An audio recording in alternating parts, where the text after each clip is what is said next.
Hello, everyone. This is Raza Kazmi. I am a conservation communicator with WCT. And for this Wildlife Week, we have decided to bring into you voices from the field of conservation who have served a long career working in the field of conservation and protection of wildlife. And today we are delighted to have Dr. Asad Rahmani, the longest serving director of Bombay Natural History Society. Um, I mean, it is difficult to summarize the achievements, many achievements of Rahmani sir, but I'll just give a brief introduction. Dr. Rahmani obtained his doctorate from AMU with his thesis on fishes' olfactory organs. He joined the Bombay Natural History Society as a project scientist in 1981. For almost a decade, he worked exhaustively on endangered species, bird migration, and the Great Indian Bustard, shuttling across field stations throughout the country and exploring India's biodiversity. For a few years in the 90s, he joined AMU as a faculty, but then decided to return to BNHS in 1997. In a career spanning over 40 years at the BNHS, he served as the director from 1997 to 2015, and later senior scientific advisor from August 2015 to 2017. Dr. Ramani has many papers and books to his credit. He was also the chairman of Department of Wildlife Sciences and for 6 years, and also is a scientific consultant to Corbett Foundation and Hemchandra Mahindra Trust. He was part of many committees and he has written many books. And his latest book, which is a biography, is soon to be released by Indian Pitta, the imprint of Juggernaut. So, with that introduction out of the way, I would like to welcome you, Rahmani sir. It's a delight to have you. I think I'll just jump right into the questions, and then the floor is all yours. So, Rahmani sir, you're one of the finest ornithologists India has ever produced. You have played a key role in studying the ecologies of some of the most endangered bird species in India for, I would say, nearly 5 decades now. Could you talk a bit about these species, the threats they face, and your work on them and for their conservation? And how have you seen conservation evolve during your lifetime? Okay, thank you, Raza. Thank you, everyone. Namaste. Good wishes to everyone for the Wildlife Week. I would like you have asked many questions, so I'll try to answer one by one. The thing is that you have called me ornithologist. I am not that sort of ornithologist. I would prefer to be called as a bird conservationist or an conservationist rather.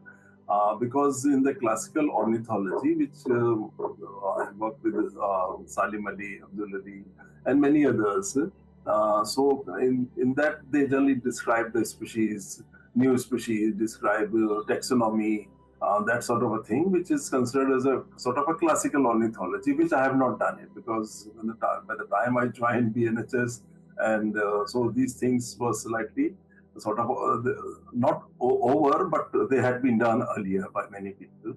So those are generally considered as a real ornithologists who work for the on the behavior and other aspects of the birds. So from that angle, I won't say that I'm that sort of ornithologist, but certainly I'm more interested in conservation, studying the wild birds in their habitat, and studying their behavior, their ecology, and their status. So my main concern is for the preservation or protection of birds and their habitat. So with this brief introduction, I would like to say thank you again for inviting me for this. And I would say that I have worked for almost, I would say, around 30, 35 years, 40 years in the field, is studying all the four species of bustards which are found here, then the storks which are found there, there are so many cranes, I've studied the Sarus Crane in Uttar Pradesh and the black-neck crane in Ladakh. And as you said, I have traveled all over and interacted with people. And whatever little I have contributed, it is also because of my colleagues as well as my students who have been working on different species of birds, as well as some have worked on mammals also, but most of them have worked on birds. So their contribution, I would say, that is as great as as anyone. So they have. I have also motivated those people, many people, to work for bird conservation as well as a habitat conservation. Unfortunately, in India, we have only the 4 or 5 glamorous mega vertebrates in which all attention is given. I have my main interest is that beside the elephant and tiger and rhino and leopard and snow leopard and other species, we should give attention to other species also and other ecosystems also. Neglected, what I call them neglected species and neglected ecosystems, because they are as important as the forest and or mangroves or other thing. And some of the rarest species of birds. I do not know much about the reptiles and amphibians, but they are also there. Are found in those neglected ecosystems.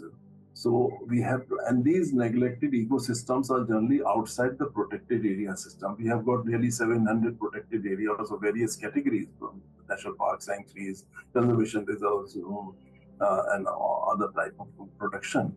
But many of the birds or many of the species which are found in these neglected ecosystems, they don't come under the protected areas network. So my main attention all these years and still is that we have to give attention to the grasslands, we have to give attention to the wetlands, particularly the wetlands of the North Indian Tarai belt and of the Gangetic plains, as well as in other areas also. It's not that only the Gangetic plain wetlands are important, all type of wetlands are important.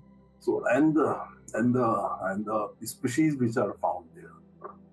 So, and particularly the tall, wet grasslands are extremely important in the Brahmaputra floodplains. I'll talk about those species later, but some of the most neglected and most threatened species of birds are found in the tall, wet grasslands of the Brahmaputra systems. These tall grasslands are very well protected in few areas like Kaziranga or Manas and Orang and somewhat in Dibru Sakura, somewhat I would say. But most of the places they are all gone, or they are overgrazed or neglected or that sort of thing. And these, some of the, like the black-breasted parrotbill or the swamprinia or the slender-billed babbler, they are not found anywhere else. So, and they are some are endemic, some are semi or near endemics. So it is our duty to protect species like this. And there's like, please go ahead with your question. What was your other question? I just wanted to say that, yes, no, sir. Yes, sir. I mean, if you could, because you've touched upon the species that are threatened. So maybe if for our audience, if you could tell them a bit about some of the most threatened species and where they occur. See, Great Indian Bustard is very well known, so I do not have to tell too much about it. And similarly, the lesser florican is also fairly known, not so much. But I'll talk about the lesser florican. Lesser florican is a bird which is going very fast. Great Indian Bustard is almost on the verge of extinction, and now we will be saving it through the conservation breeding and somewhat habitat protection, in situ, ex situ conservation.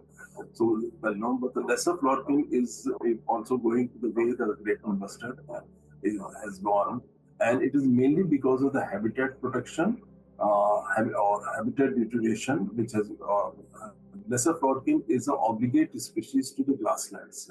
The most successful breeding takes place in natural grasslands which come up during the monsoon. But most of these grasslands have been converted to the crop fields. So the lesser florican is forced to breed in the crop fields or on the margins of the crop fields where its nests are not so well protected.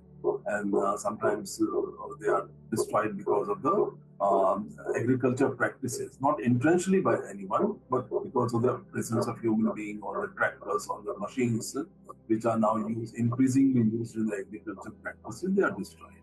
So and in the non-breeding season, the lesser florican moves around almost all over the country, except for the northeast. We don't have any record on the northeast, but we have many records from north and east and west and central India and other places. And one of the greatest threats to them are the wires, telegraph and high tension wires. So, based on a few telemetry studies or the tagging studies, we found that lesser floricans are also dying after hitting these wires. Now, the second bird which I did detailed study was the Bengal florican. A Bengal falcon is a very habitat specialist. It is found mainly in the Tarai grasslands, which is from, say, Uttarakhand, Pilibhit, and others. And Bihar, it is extinct. It is also found some places in the Tarai of Nepal, and then on the northeast. Unfortunately, from Dudhwa National Park, it is almost now extinct, where we did the studies as well as because for almost 6 to 7 months, the Bengal falcon is outside the national park. See, the national parks are very, very well protected. I've been going to Dudhwa for the last 1984 onwards, almost 40 years. I have not seen much changes in the landscape of Dudhwa, except for some changes in the grassland ecosystem, which is a natural process because of the flooding and other things and deposition of soil and other places. So some grassland changed, and they have been changing for hundreds of thousands of years. So that is. But as far as the boundary of the park is concerned, or boundary of the sanctuaries are concerned, there is not much change. Poaching is also very, very restricted in the sense that poaching. And if the poaching takes place, it will take place of the tiger and the leopard, and not of the Bengal falcon, and at least not inside the protected areas. Despite the good protection last almost 4 decades, the lesser Bengal falcon has almost disappeared from the park. In front of our eyes, it disappeared from Kishanpur Sanctuary. Within 1 or 2 years. Similarly, Pilibhit also it has gone, and Dudhwa, I got the information that only 3 or 4 male Bengal falcons was seen this year. We usually see only the males. Females are very difficult to see, and I have seen up to 24 adult males in their territories. There were many more at that time also. Now you see 2 or 3 adult males. So, and again, the problem is that when they go outside, they are hunted, or they die after hitting the wires. So I don't have solution for how to prevent that. The main solution is that we have to keep the grass low even in the monsoon, which remains suitable for the Bengal falcon. But this is easy to say, but difficult to implement in the field. And we know our implementation agencies. So the Bengal falcon moves out of the grasslands because when the grass becomes too tall and dense, then it has to go to the crop fields are like pseudo grasslands. They appear ideal. And in the crop fields, we use all sorts of pesticides and all sorts of things. And they are big birds. They're also easily visible. So possibly they are hunted out. Out of the 4 lesser floricans, I'll give you an example. Out of the 4 Bengal falcons, which we have tagged for 4 years, 3.5 years, one died. We know that one died after hitting the wire, almost. So the sample size is very small, just 4 birds. But one bird out of 4 dying after hitting the wire, and the other birds disappearing after 3 or 4 years, 5 years. So it means that there's some problem outside. These are the few birds which I have. Similarly, I have also done some work on the Hubara bustard, but Hubara is not a resident bird here, not a resident bustard here, and there are other areas, there are countries where the Hubara is found there. So we cannot give too much attention to that because we get a Hubara only in the winter. Now, the other group of birds which was very interested and I worked are the storks and the cranes. They are all big birds. When I was doing the surveys, I found that, I worked in Kuala National Park, Bharatpur, what we call it Bharatpur Bird Sanctuary. Actually, the name is Kuala National Park. Since I'm 73, I have been going there, and I worked for 2 years in Kuala National Park. And I realized that despite the fact that the jheels are wonderful, the total area of the jheel when the water is full is almost 9 square kilometers out of 29 square kilometers of the park. So the jheel, but there are only 4 or 5 pairs of black-necked storks. So I was thinking, why they are not more? When the food is good, everything is good. Then I realized that they are very territorial, and they won't allow. One pair will live in one jheel, and they won't allow. And they are very good indicator of the quality of the jheels, because they feed on big fishes, and big fishes are found only in the very well protected areas. So then I did the survey of the Bengal black-necked stork during the other surveys, not specific for that. So I collected all the information, and then I wrote 2 or 3 research papers as well as articles to highlight the black-necked. Now, fortunately, black-necked stork is considered as a good indicator of the quality of the jheels, because wherever you will find black-necked stork, it means that there is either the jheel or the wetland is well protected, and also the fish quality is also high, because they don't survive in the sort of overfished wetlands, because they don't eat very small fish. I mean, if they have to spend too much energy to get to those small fish, they only feed on the so this is another one more bird of the stork family is a great adjutant, and the lesser adjutant. So that also I gave attention. And when I was doing the survey of the Bengal falcon in Assam, and we used to go to other places from protected area to another protected area, so all along the way, I would note the other species, or inside the protected area also I note other species also. My attention was on the Bengal falcon, but it does not mean that we have to neglect. So, collating all my information about the greater adjutant, so I wrote a few papers on that and articles. So when I say article writing is extremely important, because articles go to the general public. Papers are mainly for scientists and others. So I always give emphasis to reach the general public through my articles, popular articles. So I wrote and then tried to. So one of my PhD students did a PhD on the greater adjutant in Nagaon district. At that time, they were found in Nagaon. In Assam, fortunately, no one kills the greater adjutant, because they are considered, first of all, Assam has got a different culture, and Assamese, and they consider these dirty birds, quote and unquote dirty birds, and they are not eating, because they feed on offal, and sometimes they are found in the slaughterhouses. And I have seen greater adjutant in slaughterhouse of Guwahati and Sivsagar and other places. So they are not. So sometimes they nest beside the road, on the tall trees beside the road, as well as inside the towns. So one of my very bright student did his PhD on that. And before that, P.C. Bhattacharya, Professor P.C. Bhattacharya of Guwahati University, had also started the work on the greater adjutant through his students.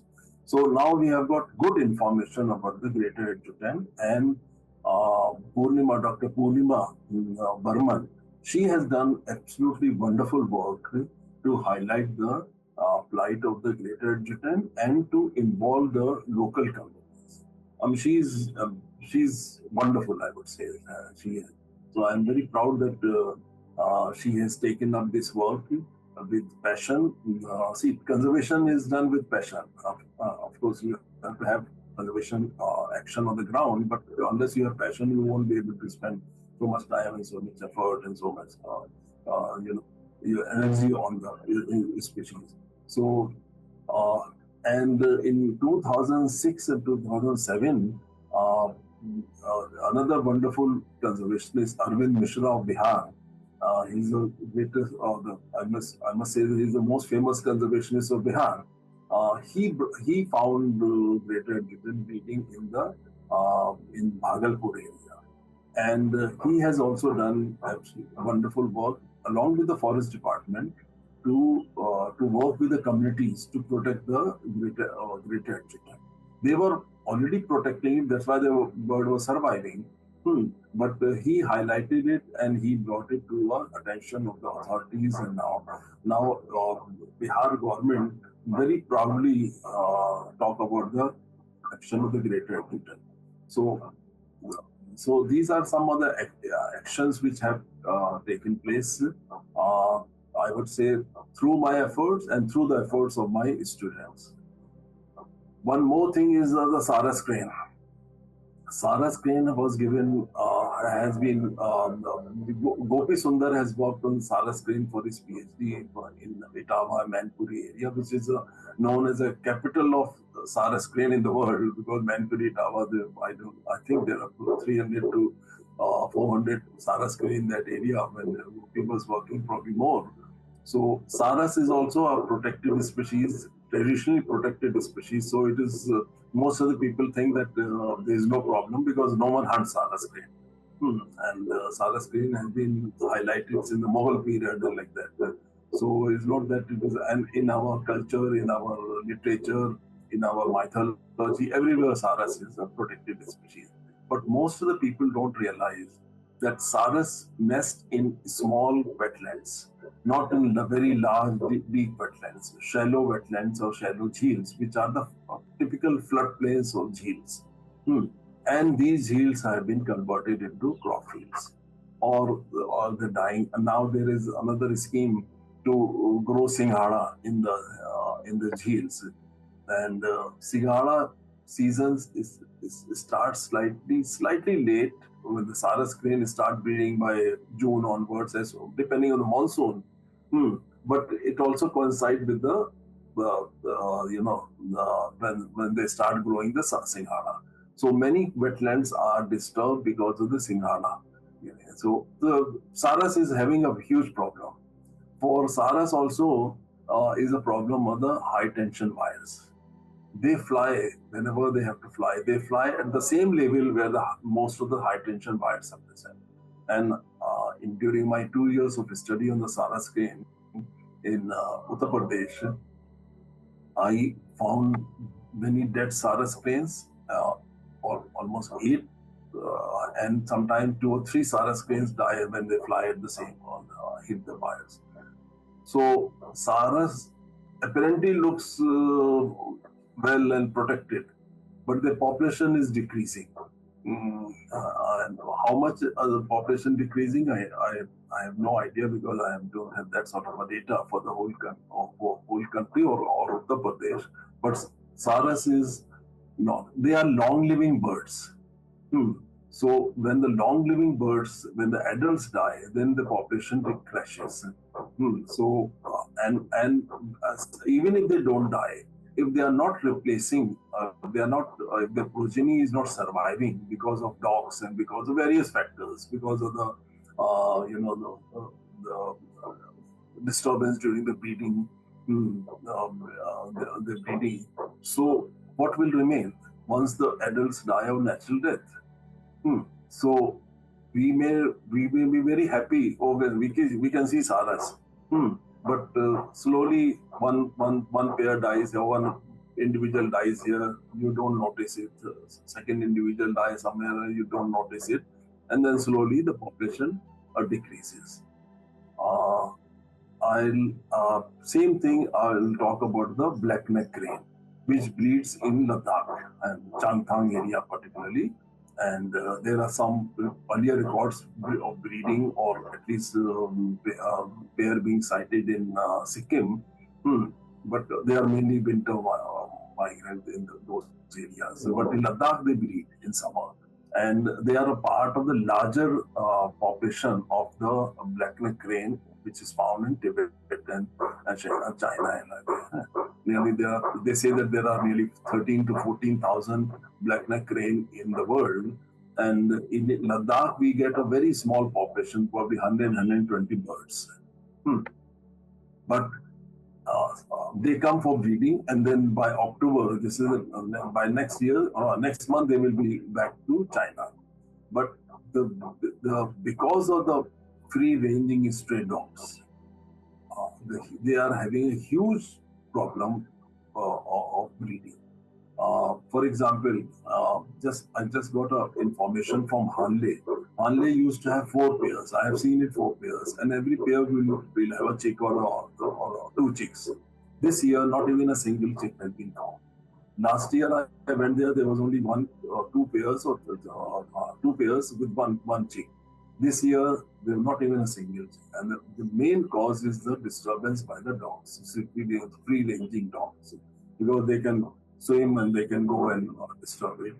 And some what possibly the high tension bites are there, but they are not so many. First of all, but I would say the free ranging dogs as well as the drainage of the wetlands is also a huge problem. So in a few years' time, we will have some black-necked crane coming from adult black-necked crane coming from China.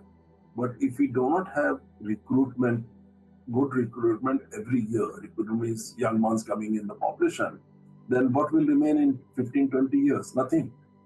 When these birds die of the natural death.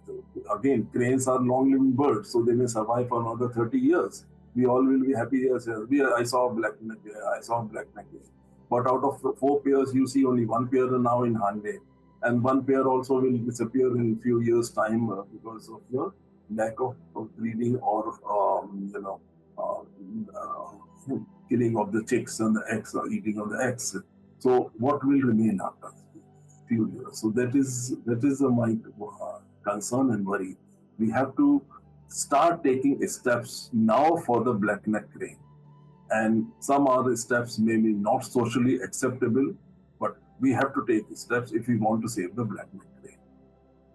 Thank you so much, sir, for that insightful review of birds and how they're doing in India. There was so much to learn for me as well. And also, I was very happy that you dropped those nuggets of pearls of wisdom for the young researchers about writing popular articles, about passion for conservation. I think one of the things, I mean, we know each other quite well. And I was quite curious because the Great Indian Bustard is in news these days quite a bit. You have worked extensively on them. Uh, I think it would be interesting if you could tell a bit about how you have seen them decline over the years. Because I remember you telling me stories about seeing them in Karera, in the grassland of Maharashtra. Yes, Sholapur. And so could you just tell us for the people to get an idea of how this bird has lost out on its habitat even during over the last 30, 40 years, and what are the causes? See, the bustards live in a uh, human-dominated landscape. It is a bird of the short grass plains, and at one time the best and the greatest population of the bustard used to be in the Deccan plains, not in the Thar Desert. Thar Desert they were always found there. But they were the best population or the highest density, I would say, based on the earlier records as based on my experience as well. See, it was in the Deccan Plains, but the Deccan Plains have been totally or more or less occupied by human beings. So, and these are short grass plains. The bustard does not live in tall grasslands, or in the forested areas or the hilly areas. It lives in the plains. And of course, it can be undulating plains, slightly undulating plains like we see in many parts of the Deccan and Aurangabad, and for example, Aurangabad, Sholapur, Bid, and other areas, some parts of Kolhapur, that sort of Bidar and others. So these were the habitats where the bustards we used to visit there in quite good numbers. And they also breed very well if they given opportunity. But these plains have been totally converted into crop fields as well as dominated by humans. So wherever the bustards are, so bustards are facing very complex problems, all human related. Hmm. So, despite the fact that some very good protective measures were taken by the government of India and the state governments like Maharashtra and Andhra Pradesh and other areas, uh, their population is declined because most of the time they roam around in a larger landscape. We can protect 5 square kilometer at the most or 3 square kilometer grasslands where they come for breeding and then they disappear for almost 6 or 7 months. They are in the larger landscape. So what is happening in those larger landscape is problematic. Hmm. That is that's why those are the sink areas, what we call it is there are production areas which are the short or small grasslands or the sanctuaries which are protected like Rolapadu. Rolapadu is only 6 square kilometers. In bustards were sort of I wouldn't say rediscovered, but certainly they were located there, and I have seen up to 38 bustards in one day, and some people have seen 45 bustards in one day in a small.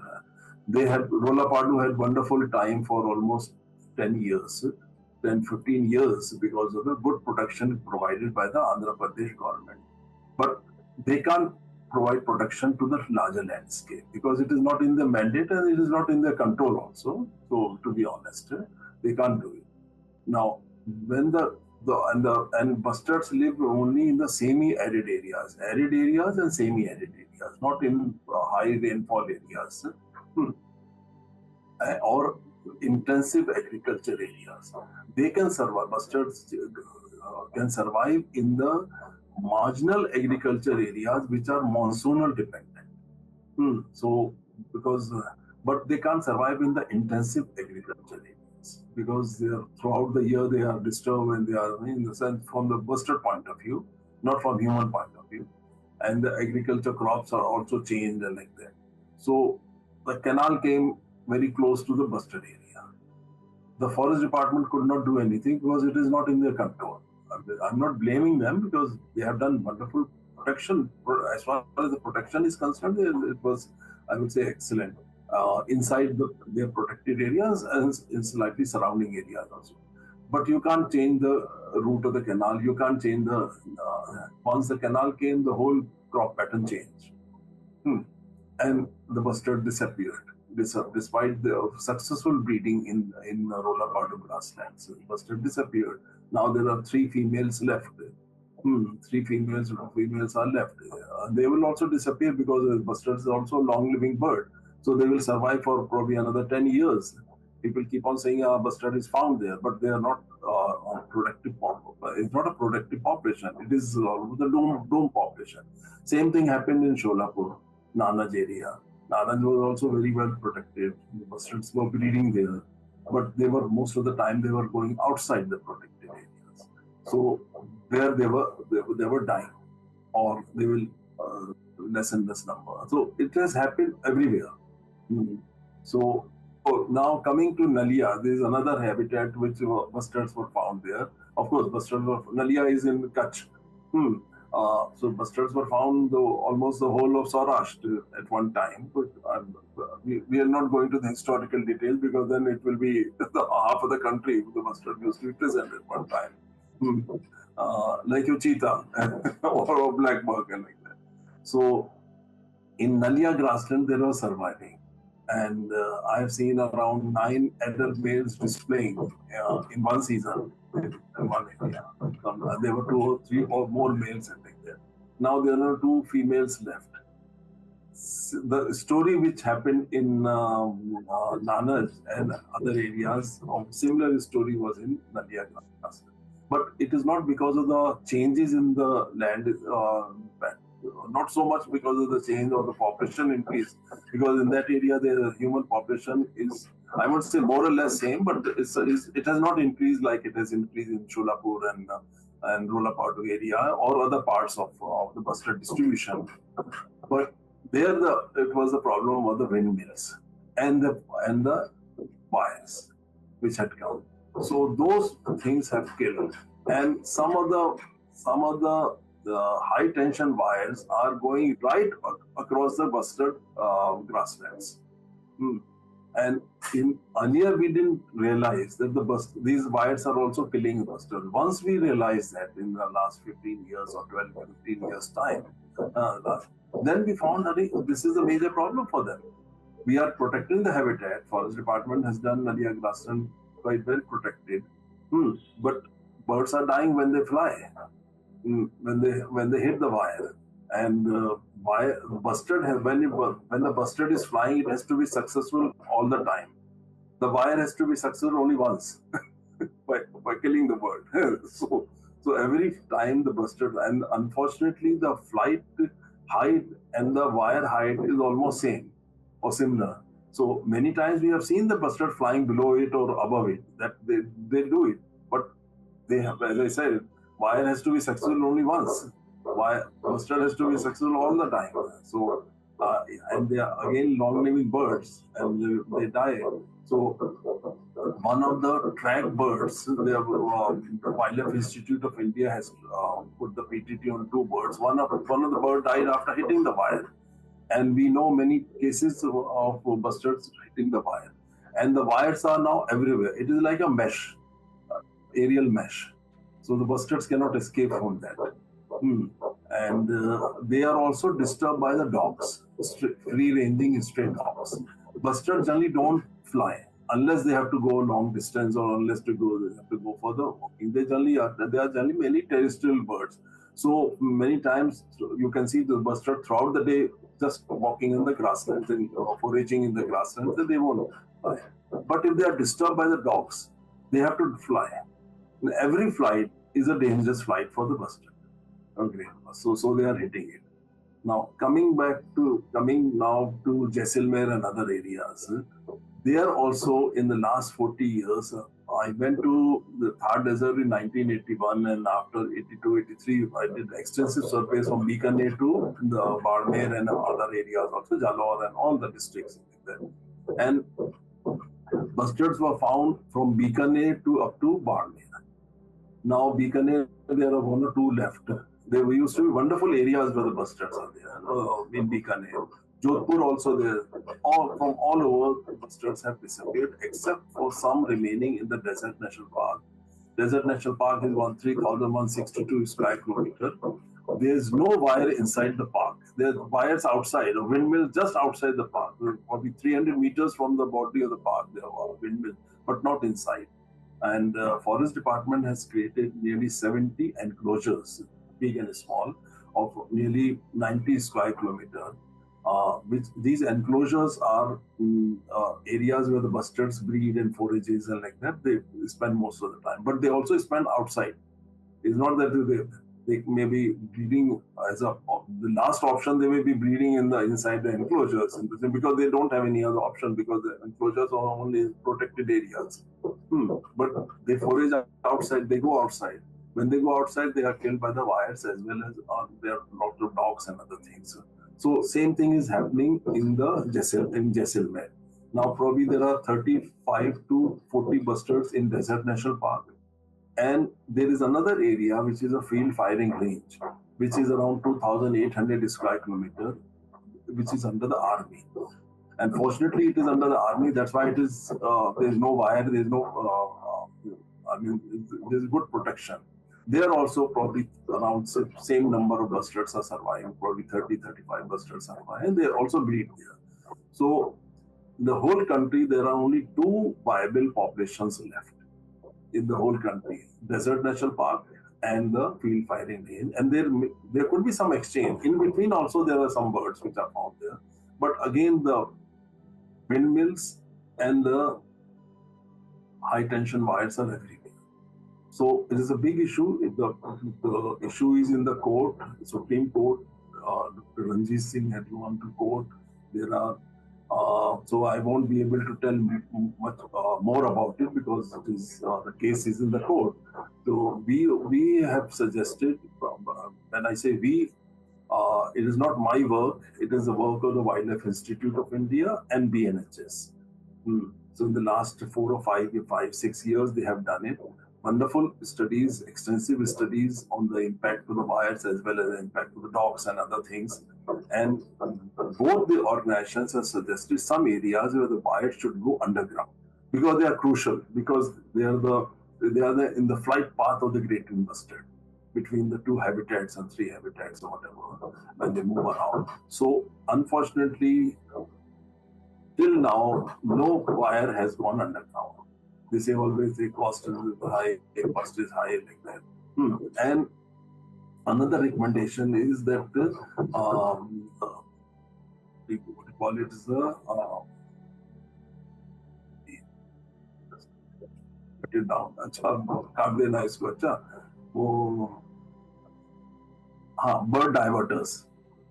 Bird diverters should be put on most of the wires, particularly in the bustard areas should be. But then they say it is a costly and all sorts of things are there. So bird diverters do not completely eliminate hitting all the birds to the wires, but they reduce it. But in some places it has been seen that they reduce the by 70 to 80%, not 100%, but still it is better. So there are 2 things. We have to protect the bustards in situ, in Desert National Park, as well as the field firing range, and in between some many areas which have been identified by the WI and the NHS and local communities also. And some wires should go underground, particularly in the more sensitive areas, and in the remaining areas, bird diverters should be installed and they should be maintained. What happens only is they install it, and after that there is no maintenance. Bird diverters have their own life, and we also found that very cheap bird diverters were installed and then they break because of they made it of a plastic, and if you put a plastic on sun for many days, it cracks. We can see it on our the plastic chairs and others, which are cheap plastic chairs which are found in the parks and other places. They also crack. So these crack and then they fall down or they are ineffective. So we have to develop very effective bird diverters, use them, implement them, and regularly monitor them. What is the impact of that? Now, coming to the bustards, taking the bustard as a sample it is not just the bustard which is dying through the wires, the high tension wires. There are hundreds of vultures and eagles dying. Their population is also there. I have been there with the local communities, and they have shown me dead dead birds underground, underneath the wires. And in the last, I think 5 or 6 years of monitoring, we have come to know that at least 9 Great Indian Bustards have died after Hidina, which we know of. It is known birds. I mean, how many unknown we do not know of the answer. So if we do not take these steps, then whatever we may do in the Desert National Park as well as the field firing range and other some areas, bustard is not going to recover, and the population is not going to increase. WII and government of Rajasthan has done wonderful. They are doing wonderful work by conservation breeding, and I am fully in support of conservation breeding. It should have been started much earlier, but whatever. It is now there are, I think, 36 or 37 bustards in captivity. In the next few years, we have to release some individuals. So may not be of the CIS, but F2, F3 population, which the birds which will be released, which are they will be treated differently with minimum human interaction with them. So these birds will be what we call it a soft release. These birds will be released in those areas where the wild birds are already there. So the chances are that they will mix up with these wild birds. So we will supplement the breeding of the wild birds by these released birds. How long it will go on, we do not know, but it is a long-term project. So and then in future, possibly if we take much better conservation action on the ground, possibly we can release birds in Nanaj, Nalia, or grasslands if we take proper conservation measures by taking on, and possibly in Rola Pardu and a few other areas also within Rajasthan also we can release in beside the desert national park and the field fairy wheel, we can release the birds in some other area. Some released birds will die, which we have to be ready for that because it happens in all the cases. But if we release enough birds, then I'm sure that a few of this substantial population will survive in the wild. And then we can supplement it. So these are the conservation measures which the government of India as well as Rajasthan government and other state governments have taken, along with the NGOs like the NHS and government institute like Wildlife Institute of India. So we have to work, all of us have to work, and the local community. Most important thing is the local community. Interestingly, local communities are, some are neutral, but some are very positive. No, we want our Godawan back. They call it the Godawan. So many communities say that we miss Godawan. We would like to have our bustard back. And some say that okay, good. If it is not there, is okay, good. So it happens everywhere. It's not that we have to have 100% support of any conservation action. So this is the situation of the Great Indian Bustard, and I hope it will survive. Sir, that was very, very illuminating. In fact, I remember one of the questions when we last met, I had asked you was that why have bustards disappeared from the open grasslands of Maharashtra, especially when in areas around Ahmednagar where they have not been cropped, but where grazing happens and where chinkaras, wolves seem to be doing okay. And I remember you telling me that even in these areas which have not been cropped, when there is extensive grazing that is happening, the grasses are not productive enough to support bustard, and also the trampling of eggs happens at other times.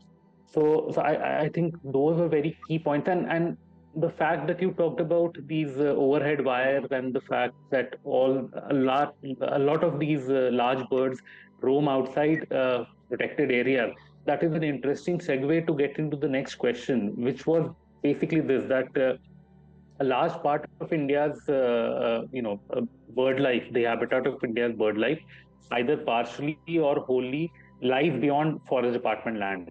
So this, I think, makes the management and conservation of avian fauna much more complex and a different ball game compared to the protection of a tiger or leopard, or leopards do roam, but especially tigers or other large charismatic mammalian fauna, which usually and by and large are concentrated primarily in protected areas.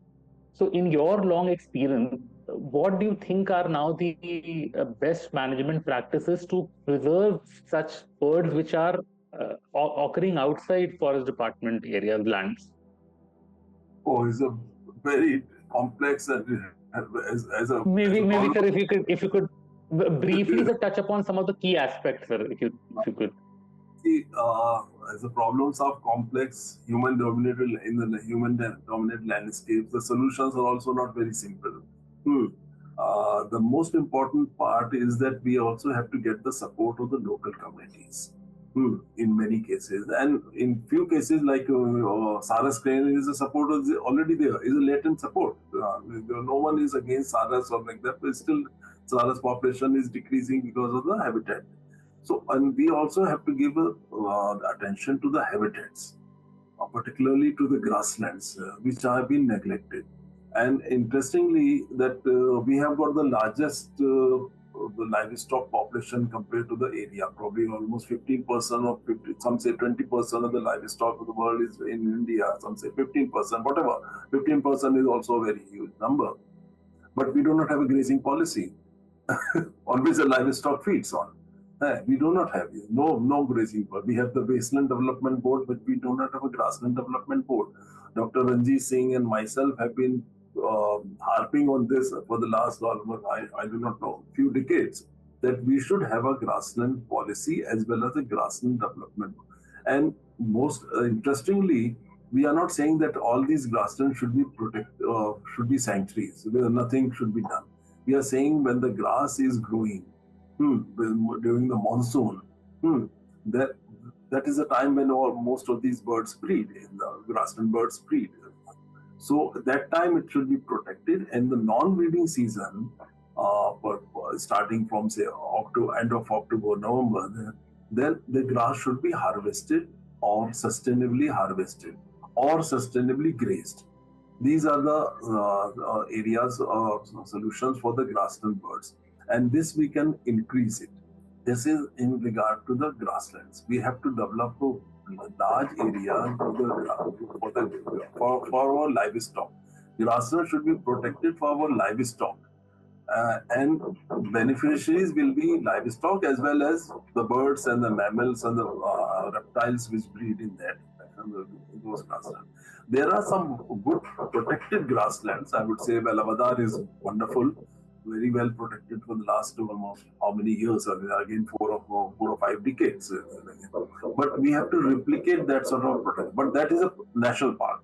What I'm talking is the large grassland patches or areas which are multiple use areas and also conservation areas. So we have to develop them, protect them, use them sustainably. That can be done only through the with the help of the local communities. It can't be without, we can't impose them. For example, in Gujarat, or particularly in Gujarat, we have the bead system, or weeds. Weeds are the grasslands which are protected during the monsoon, and after the monsoon is over, the grass is harvested. Or even during the monsoon, sometimes only a limited number of local cows are allowed to graze, so they don't overgraze it, and grass develops and the grass is harvested. In that, the lesser florican and the larks and the pipit, larks and other birds breed in that area. So weed system is there. In Kutch, it was weeds are known as rakhals. They used to be large rakhals with grassland as well as a scrub forest. Rakhals are there.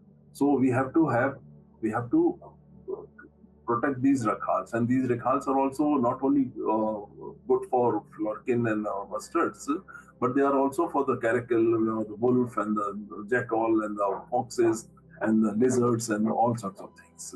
So these systems were there. We have to revive them, and we have to see how to integrate them with the development paradigm of India. In Rajasthan, we have got the Uran system. Almost every village used to have Urans.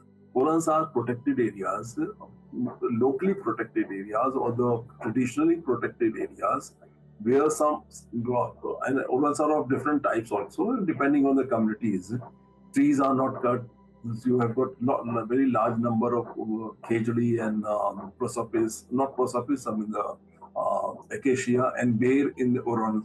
In some, grazing is not allowed during the monsoon because they are the catchment area of the tanks. So Urans are generally like this, and then the catchment area and the water goes to the tank and the tanka, what we call it, the tank. So these are in Rajasthan, government of Rajasthan has I think a law to protect the Urans, but I do not know how this law is followed, because big companies are buying these Urans also and putting all sorts of infrastructure or whatever is there. So if we allow all these things to revive, if we revive all these things, possibly there are chances that a large number of grassland dependent species can also survive in this. And second is the wetlands, which are my favorite, wetlands and like that. Wetlands are also important on the similar. Many wetlands are traditionally protected. Almost every village in the olden days used to have a wetland, because that is the way they get the water, the source of the water is there. And there are I'm talking about the Gangetic Plain wetlands, because they are there. We have to have some sort of a mechanism to protect these wetlands. Unfortunately, when we talk about protection, or what we call vikas, people think that you cement them, you put benches around it, and that is a protection. That is not protection. That is you are developing wetlands, or natural wetlands cannot become parks. For park, you develop it on your own in the cities or close to the cities.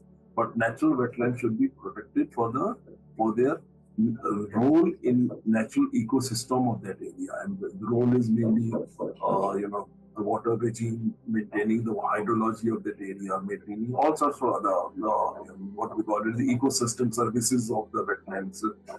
So these wetlands should also be protected along with the support of the local communities, and and right policy changes. Okay. Sir, I think that is very, interesting, and very pertinent, the points that you raised. In fact, we were going to Dudhwa last month, and I remember us stopping at this wetland, which you told me about, that it used to be a beautiful wetland, and now it has been turned into this sort of governmental park sort of a place, where the pond and everything has been enclosed with walls, and stairs have been put up, and that wetland was destroyed, even though in the eyes of the general public, it might appear as you said, vikas or development of the wetland, but it actually destroyed the ecosystem that existed back in the day there. And this is one such example of a place that you've seen. I'm sure there must be thousands of such wetlands that we've lost over the last few years. Then I think this brings me to the next question, which is somewhat related to what we've discussed. You've been the longest serving director of BNHS in its 141-year history. It was during your tenure that the alarm on the catastrophic decline of vultures was first raised, and efforts for their subsequent revival were initiated. Um, how do you think non-governmental bodies can contribute effectively towards conservation of endangered birds in their habitats? A lot of the non-governmental bodies work on mammalian fauna, but as we discussed, working on conservation of birds is a much more complex, situation. So how do you think the non-governmental organizations can make a contribution in this regard? I came to know about the decline of the vultures in 1996. Vultures were one of the most common species on the skies of, particularly in North India. And as we go south, there were less and less number, and there is no vulture in Sri Lanka. And South India, there were less number of vultures. They were there, but North India was full of vultures. I remember 30, 40 years ago, I never took even a picture of the vultures because there were so many of them. And then, so the decline started possibly after the diclofenac was released for veterinary use in early 90s, which we didn't know. So we sent the alarm when I joined in the NHS in 1997, May 97, and we sent the alarms. So the initial reaction of the government was that what information do you have? We still see many vultures there. So Dr. Vivu Prakash, who is a raptor expert, he was working in Bharatpur. He did his PhD in Bharatpur on the raptors of and then he had a project known as a Raptor Project, under which in 92, 93, 94, 95, he did the survey of the whole country of the raptors. And interestingly, the vultures was still so common that he didn't write the number of the whiteback vultures which he has seen, because they were there. So you don't write it. He was looking at the other, but within 10 years, who knew that the vulture will decline so much? And they were declining at that time. They started declining, but that was early stages of their decline. So in 2000 onwards, he did the survey on the same area where he had done it in 1992 on to 95 or 94 onwards. He went exactly to the same area, and then he found that they are declining, sharp decline. And based on his research papers and based on other, it is a long story. I won't be able to tell in the 1 hour thing. The long story. We we submitted the information to the government of India. Only then they started realizing that the vultures have a real problem. And it took us many years to find out that diclofenac is a problem, in which I don't give credit to BNHS or to me or to Vibhu Pukat. It was done by the American scientists in Pakistan. So once the paper came out that diclofenac is a major problem, then we started re-looking, reassessment of our own thing, and then we found that, okay, diclofenac is also very prevalent in India. And we had the collaboration with the Cambridge University, RSPB, BirdLife International, and Zoological Society of London, and many other institutes. So we all sat together and we had many meetings, and we found that some of the scientists found that even if there is one person cattle carcasses have diclofenac, the vultures will die the way they are dying. And we found that 10% of the cattle carcasses have diclofenac, not 1%, 10%. So that is a long story. And once the government of India was convinced, and it took a couple of years for them to be convinced, then they accepted the vulture. Something has to be done. The first great step was banning the diclofenac in 2006. It was all because of BNHS, RSPB, and efforts of BNHS. It was done. And after that, we found that some other drugs are also killing the vulture. So those drugs have also been, 2 or 3 have been banned. And then the big story starts. We found that if we don't do conservation breeding at that stage in 2002, 2003, 2004, then possibly we'll see the extinction of the at least 2 species of vultures, the white-back vultures and the long-billed and the cylinder-billed vulture also. So that's why we started conservation breeding. The emphasis of conservation breeding was not to breed so many vultures to repopulate the population, but it to also emphasize to the public as well as the conservation or the government that unless we do conservation breeding, the vulture population will become extinct. And besides conservation breeding, we have to also do the other things. So it was a very well thought of effort at that time or at that point of time. Sir वहीं से sir continue करते हैं कि आप sir की vulture वाला आपने बताया and now to see how non-governmental organizations can contribute towards conservation of birds especially. तो वहीं से sir NGOs, what we call the non-government organizations, have a great role to play in conservation and social issues also, because almost 90% of the organizations they work for human social issues, and they are also non-government for schooling of children or that sort of a thing. So we also have to work, but we have to work with the government. That's what I used to say in BNHS. We work with the government, but not for the government. See, there's a subtle difference between the two. With the government, yes, we all have to work with the government because the implementation agencies are the government. Particularly in a democratic country like us, they are the implementing agencies. So we have to work with them. And we also have to sometimes show what we call it to show the mirror.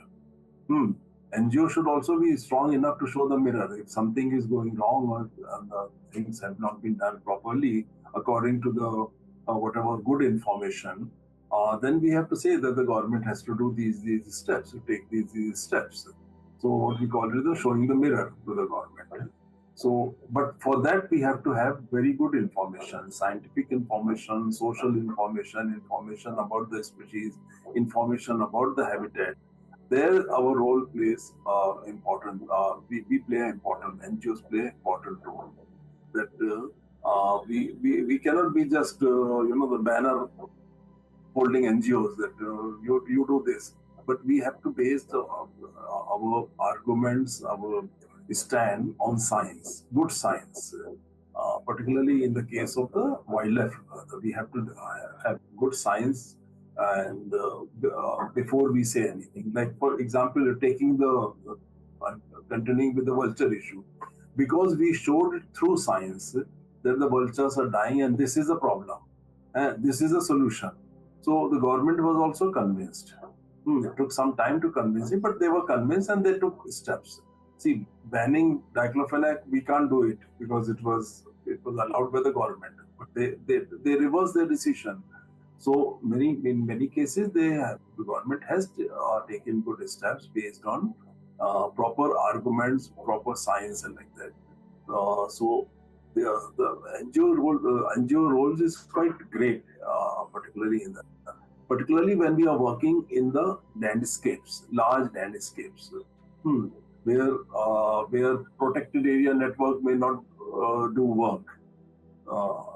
So in the protected area, in the national park and sanctuary is good that the forest department is taking care of it. They have protected it, and sometimes they have taken out the people who were living there for many generations with proper compensation. That is also one part of the conservation strategy, but not always. It cannot be used everywhere.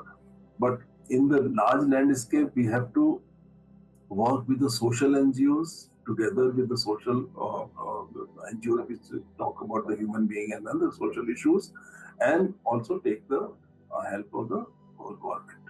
So, and fortunately, see, in up to 70s and 80s, mid 80s, they were BNHS was the only NGO, large NGO.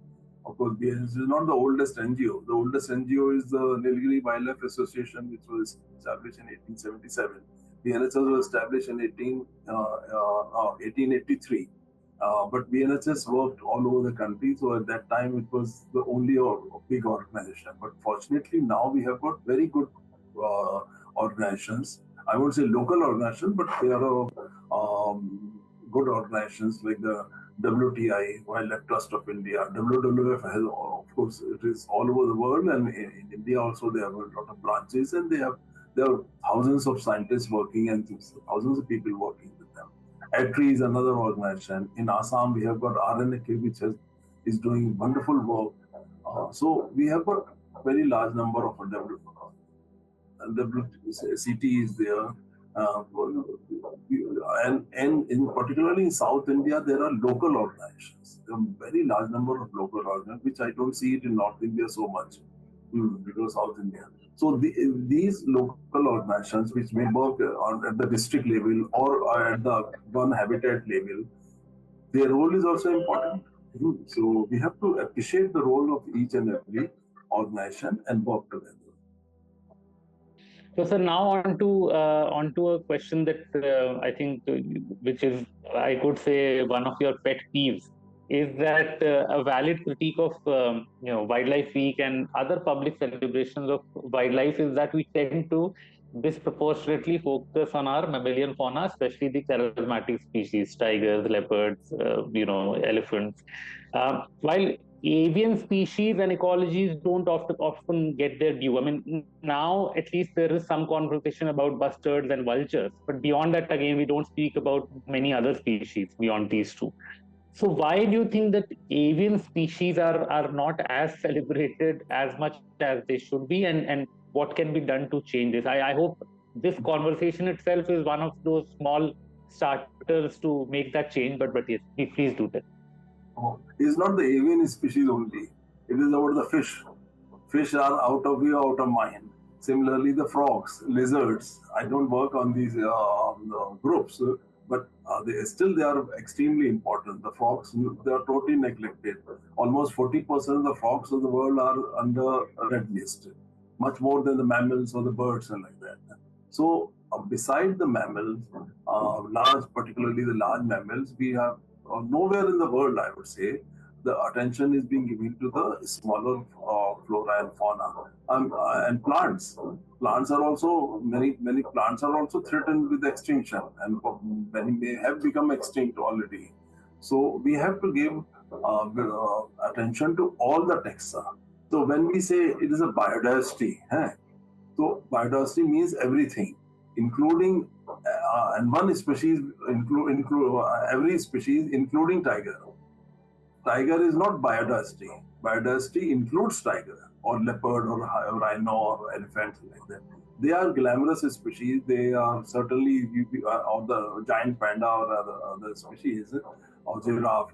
A frog may not be able to compete with them, but a frog or an ant or a lizard has got as much importance for conservationists and as much importance in the ecosystem as these large glamorous species are and all have their importance.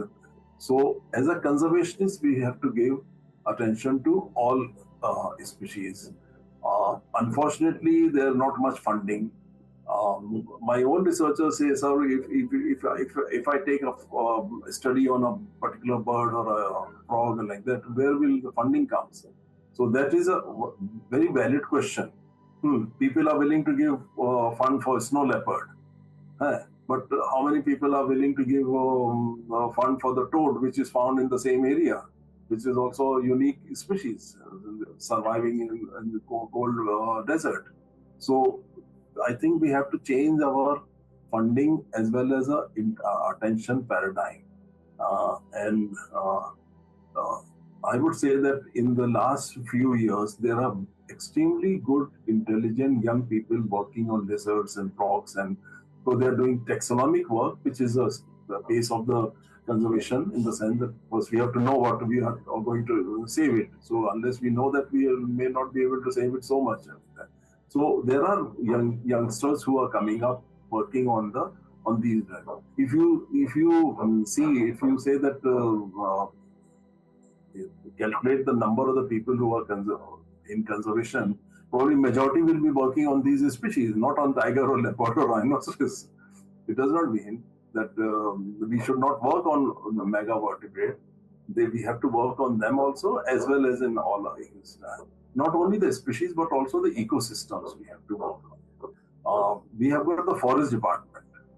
In one of my articles, which no one has read it or no one has given any attention to that, I have written it in, I think it was an editorial in JBNHS, that time has changed to change the name of the forest department. It should be conservation department or something similar to that. Because earlier it was just the forest which was giving attention, rightly so. It's not that it should not have been given attention, but we also have to give attention to the mangrove. We also have to give the marine ecosystems. See, marine ecosystem is another ecosystem which is totally neglected. Very few studies have been done here.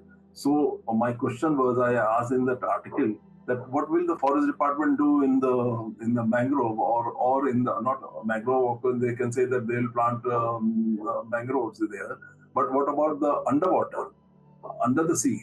Will they plant trees there?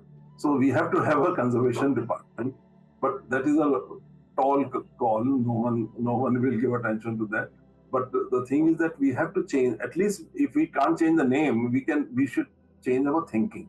That we have to give attention to each and every ecosystem and each and every species which we have, and particularly the endemic species on which we are the owners of that. No one else will give attention to that because they are found only in India, but also other species and plants. Plant and fish. Freshwater fishes are one of the most threatened taxa in India. Absolutely, sir. I completely agree. In fact, one of the interviews that we've done is with Dr. Nachiket Kelkar and Somen Bakshi, and we've looked into, they've shared quite a few insights on the ecology of Ganga River dolphins. So we've tried covering some of the freshwater ecosystems as well. But you're right, the name itself, Wildlife Week, we tend to put posters of tigers and rhinos and elephants while publicizing, but the name itself, wildlife, is such a all-encompassing word. There are so many species to look into, but we tend to focus only on a few. I hope this changes, and conversations like these can be a starting point in bringing about that change. So I think, sir, I would end. As you see the Khas, now this is the time to go to the Khas Plateau in Satara district in Maharashtra. and you will find a poster of a tiger in the carpet. That is the most ethical thing I would say. I mean, tiger is wonderful, is one of the most beautiful animals and everything I will say. And I also like it. Everyone, there's no one in the world who will not like a tiger or a leopard or whatever. But Kars is a Kars. Kars is a ephemeral grassland which comes up. This is the best time to go there. September is the best time to go there. And Kars has got many endemic plants there. So give attention to those. That's what I have been telling for the last so many years. Give attention to those. At least in the Kars plateau, you should have the picture of flowers which are found there, particularly endemic flowers which are found there. No, absolutely, sir. I completely agree. And I think, sir, a good way to perhaps wrap up this fascinating conversation would be looking ahead. How do you envision the future of wildlife in India in general, and our bird life in particular? How do you see things going in the coming years? It's a difficult question. It is my opinion the things will go bad before they become better. So in the short run, the things are not going to improve because we are not giving enough attention to conservation of different ecosystems and species which are found in those ecosystems. But possibly we'll learn in a few years' time, few decades' time. And so for that, we have to keep our species at least in not in those numbers which they are found earlier or they are found now, but certainly we have to keep them so we will be able to revive them, save them. There is another interesting actions which are being taking place is the rewilding process. And rewilding has been done in many areas, even in India. And I know one of my friends who has taken around more than 100 hectares just outside the Sona Nadi Wildlife Sanctuary, and he has kept it totally wild. And the elephants come, and the tiger come, and the birds are reappearing in those numbers. So we have to start the rewilding process wherever it can be done. So we have to have also the positive view. India is still a better country compared to our neighbors as far as conservation is concerned. We are the leaders. We should become not only the leader of South Asia, but we should become the leader of conservation in action, not only in words, in action. We should become the leader for the whole world to show how people with 1.4 billion people can live with tiger and leopard and elephant and bustard and florican and frogs and lizards and all sorts of ecosystems. So we have to become leader of conservation in the whole world. And now COP16 is going to take place for the next month. It's going to take place. India will send the delegation, and I hope the resolutions which are passed, they will be implemented in the whole country, in the whole world, as well as in India. No, absolutely, sir. I think that is a wonderful way to, on a positive note, to end this conversation. It has been a great learning process for me. I mean, every time I talk to you, I come out a much more wiser and knowledgeable person. So thank you so much, sir, for sparing such a large chunk of your time today. We are very grateful to have you, and we hope to see you again soon in conversation on these and many other subjects. Thank you. Thank you very much. Thank you.